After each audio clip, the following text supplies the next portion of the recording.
I'm really sorry with the hiccups in between. So, just to continue, um, Aya Richards is telling us that art is the highest form of communication because art has the ability to um, communicate complex emotions. Art has the ability to heal complex emotions. Art has the ability to soothe, to calm complex emotions. Okay, so it is the highest form of communication because what is written long back in England centuries ago can still influence us today. What is written long back in Germany or in Russia by famous writers will continue to live on. Okay, so it is the most supreme form of communication.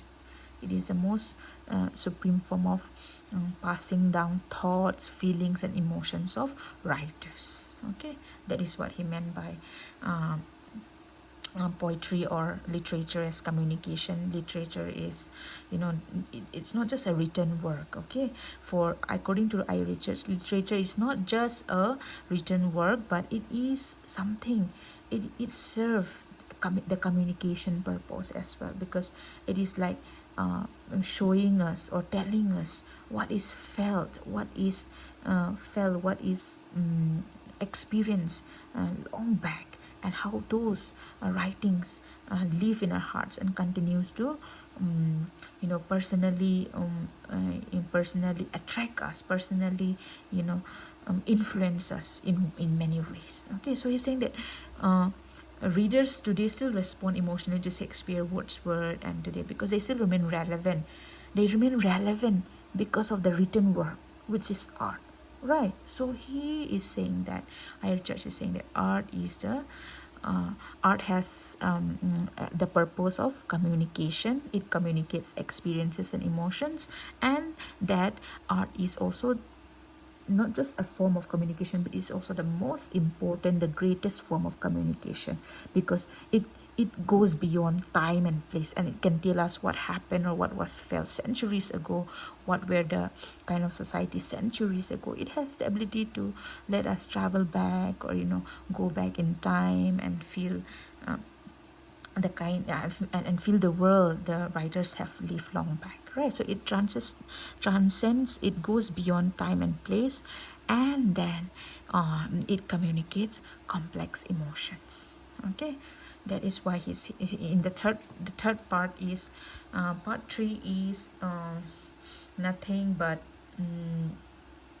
part 3 is nothing but uh, mm, Richard regarding art, poetry, song, literature as the most effective means of sharing experiences and emotions. Okay, because it connects minds, cultures, generations, civilization, and it is through art that people learn to understand not only themselves but also others. Okay, you can learn about German culture through the literature or through their songs.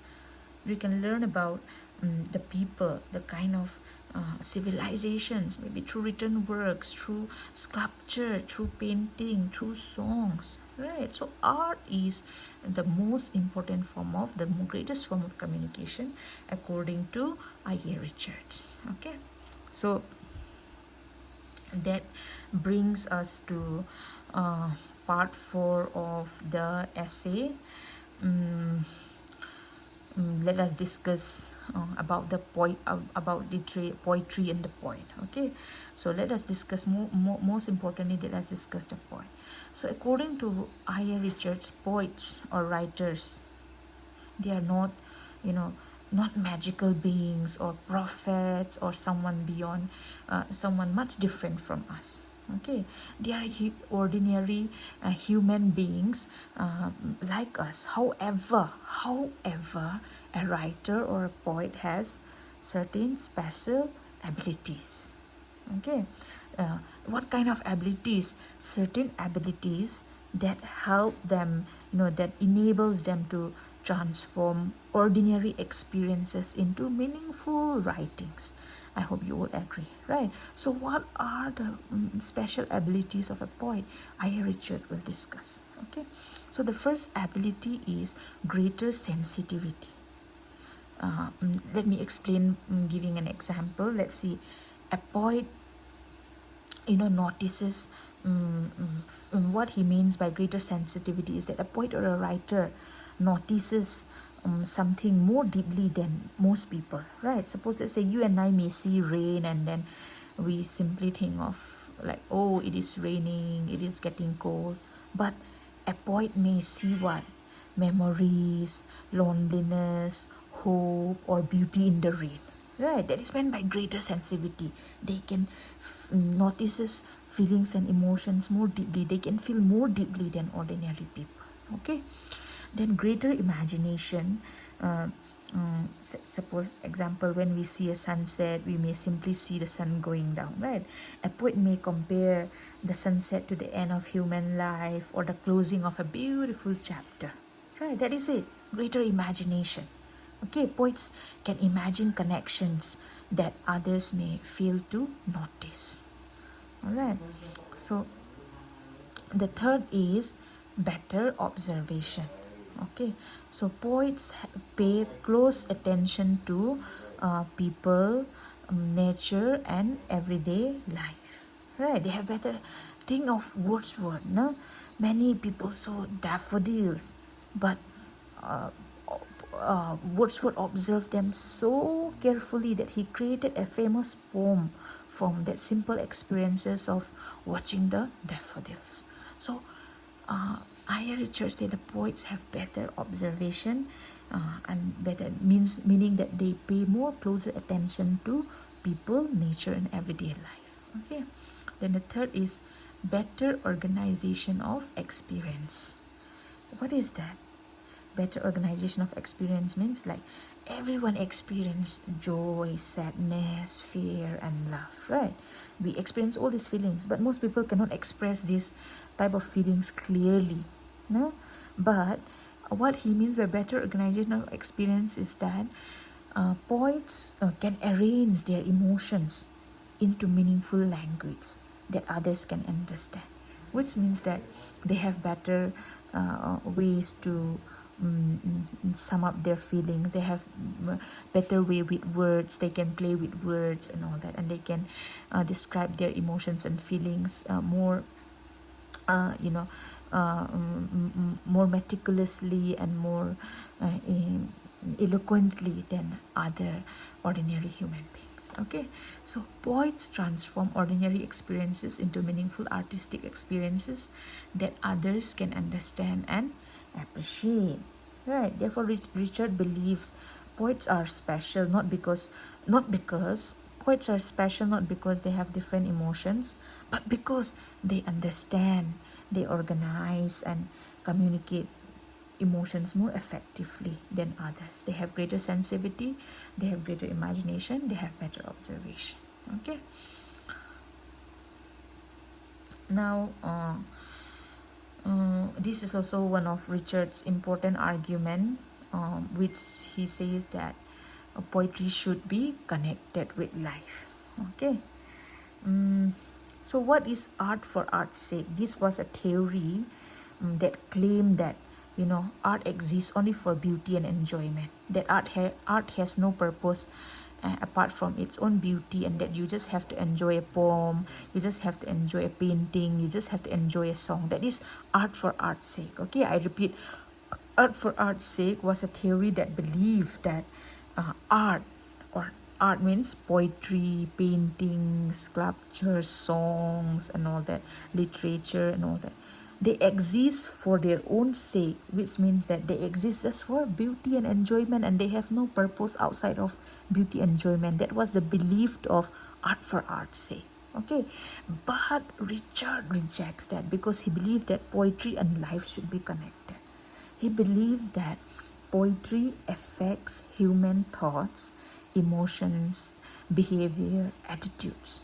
So he says that literature cannot be separated from life. Poetry should remain connected with life.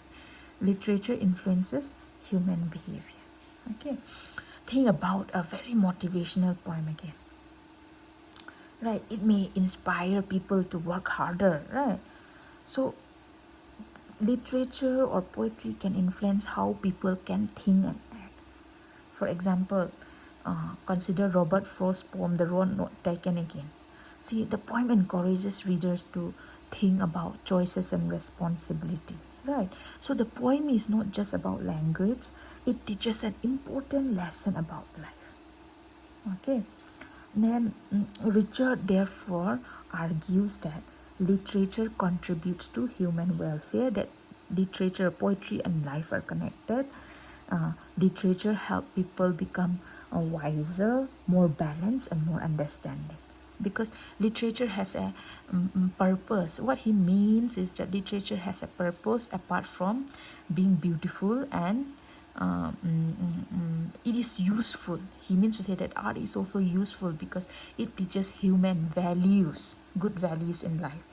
It is useful because it teaches us how to be better humans, right? Be more wiser, more balanced. A poem, The Road Not Taken, is not only beautiful, right? The words, the ideas, but it is also useful because it makes us think about taking decisions carefully. Okay, so I.A. Richards, he says that poetry and life, literature and life are interconnected, and literature is or poetry is valuable because it helps us understand ourselves and the world around us. Literature, poetry is not separate from life, it is deeply connected to life itself. Okay, so art for art's sake, you have to remember, and this was a movement, this was a theory that says that, you know, art exists for its beauty alone. But Richard rejects it, saying that art is not existing for its beauty alone. It is also existing for its usefulness. What kind of usefulness? To make people, understand themselves and the world around them. To make them, to teach them something good in life, right? For their welfare. So literature is not separate from life, it is connected to life itself. Okay, now the last part 5, is about uh,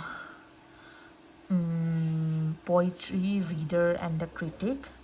So we've come to one of the important ideas.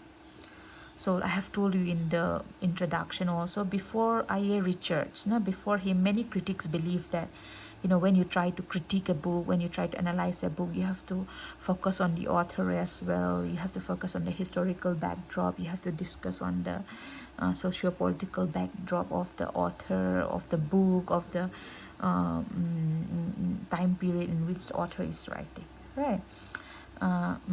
So many critics before I.A. Richards ask questions like, what did the author intend to write in this book? What was happening in the author's life? And all that, right? But I've told you, Richard shifted this attention to the reader. He is like more concerned on the reader's emotion. Okay, he argues that a literature, a poem, or a literature, or a writing is incomplete without a reader, right? A poem, let's consider a poem is written on paper, is only words, but it becomes, like a living experience. It becomes a living experience only when someone reads it. That is what he says. That is what he means when he says a poem is incomplete without a reader. A reader reads the writing and experiences the writings, and that is why a reader is also important. Okay, like think of a musical instrument, think of a guitar.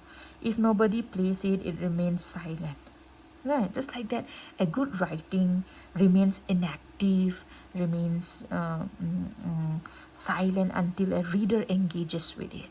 Okay, so readers, he's saying that a good writing or a good poem is incomplete without a reader, and that when readers read the writing, they recreate the experiences and they add value to the work. Okay, Richard says that reading is also an active process. It involves your mind and your heart, and meaning, the meaning of the text, the meaning of the book that a reader reads, no?